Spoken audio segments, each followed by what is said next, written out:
Last व्हिडिओमध्ये आपण characteristic of A photo electric effect बघितला. त्याच्यामध्ये एक सांगायचं राहून गेलं, जे काही emission of a photo electron असतात ते विदाऊट टाइम लॅगने बाहेर पडणार आहेत. विदाऊट टाइम लॅग महत्वाचं आहे. इन्स्टंटली इलेक्ट्रॉन्स बाहेर पडतील, त्याला म्हटलं जातं विदाऊट टाइम लॅग. या व्हिडिओमध्ये आपण बघणार आहोत failure of A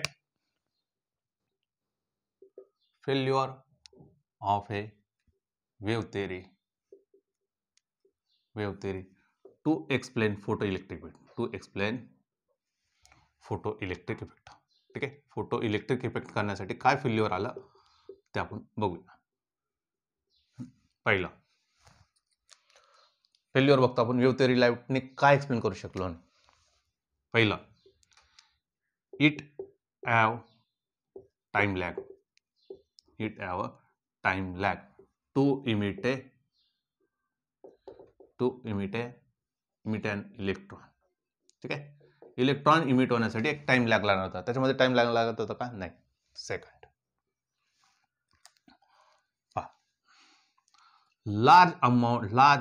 larger intensity incident on metal surface. बघा आता काय म्हणतोय, larger intensity incident on a metal surface. खूप इंटेन्सिटी इन्सिडेंट होते, पण काय metal surface per unit area per unit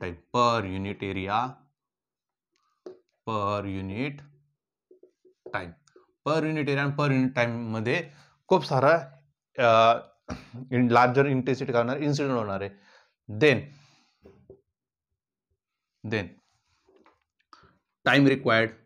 less time required to emit a electron. Less time required to emit an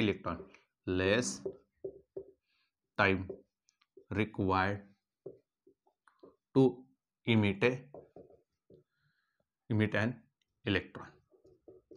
जर जास्त इंटेन्सिटी जर पडले तर लेस टाइम लागणार आहे.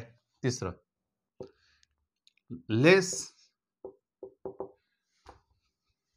less intensity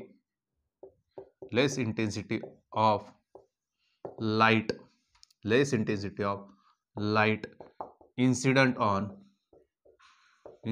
on metal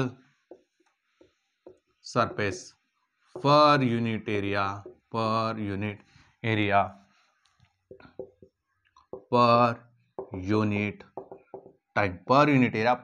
time. खूप लेस इंटेन्सिटी ऑफ लाईट याच्यावर इन्सिडेंट झाली तर तुमचं जे काय टाइम रिक्वायर्ड असणार आहे, टाइम रिक्वायर्ड टू इमिट काय लागणार आहे, लेस टाइम पर युनिट एरिया, लेस टाइम रिक्वायर्ड. आता काय होणार आहे, लेस पडतंय तर काय लागणार आहे, मोर टाइम लागणार आहे. इथे काय लागत होता, लेस टाइम लागत होता, इथे काय लागणार, more time required to emit an electron. असं का घडलं?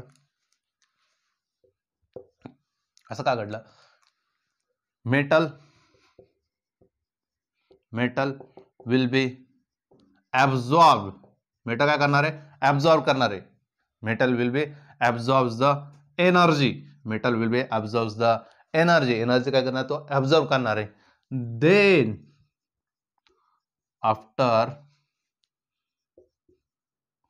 full of energy, it knock out the electrons. Electron काय करतात, उचकून दे. knock out electron from its metal surface.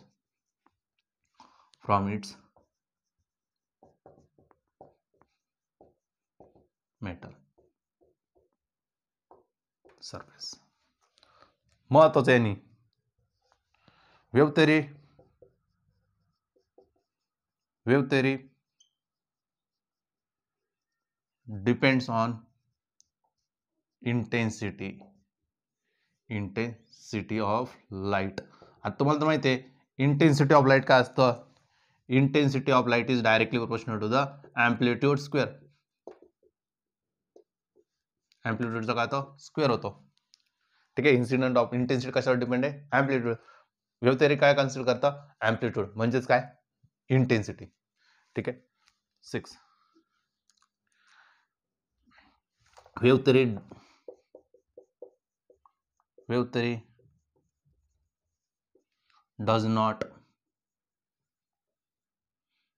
depends on frequency. आणि तुम्हाला माहिती आहे थ्रेशोल्ड फ्रिक्वेन्सीवर तुमचा फोटो इलेक्ट्रिक इफेक्ट डिपेंड्स आहे. त्यांनी सांगितलं wave theory does not depends on A frequency. फ्रिक्वेन्सीचा विचार करत नव्हता, फक्त कशावर विचार करायचा? Incident of A light. ठीक आहे.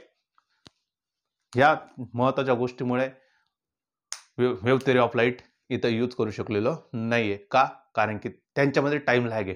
कारण की लार्जर इंटेन्सिटी पडलं त्याच्यानंतर ॲब्झॉर्ब होणारे मग लेस टाइम लागणार आहे. टाइम तर लागणार पण कमी कमी लागेल. पण फोटो इलेक्ट्रिक वेव्हमध्ये करता इन्स्टंटेनियस इमिशन होतं तो ॲट अ थ्रेशोल्ड फ्रिक्वेन्सी. ठीक आहे. याच्यामध्ये ॲब्झॉर्प्शन होईल. ॲब्झॉर्प्शन झाल्यानंतर मग रेडिएशन होणार आहे. ॲब्झॉर्प्शन झाल्यानंतर रेडिएशन होणार आहे. लेस इंटेन्सिटी पडलं तर मोर टाइम, लार्ज इंटेन्सिटी पडलं तर लेस टाइम. पहिल्यांदा काय करणार? तो ॲब्झॉर्ब करणार, नंतर तो इमिट करणार आहे. तो कशावर डिपेंड आहे? जेवढं जास्तीत जास्त इंटेन्सिटी टाकणार तेवढं लवकर तो इमिट होणार आहे. आणि तो फ्रिक्वेन्सीवर डिपेंड आहे का? नाही, तो फ्रिक्वेन्सीवर डिपेंड नाही. हे झालं failures of a wave theory to explain the photoelectric effect. या व्हिडिओमध्ये आपण इथंच थांबणार आहोत.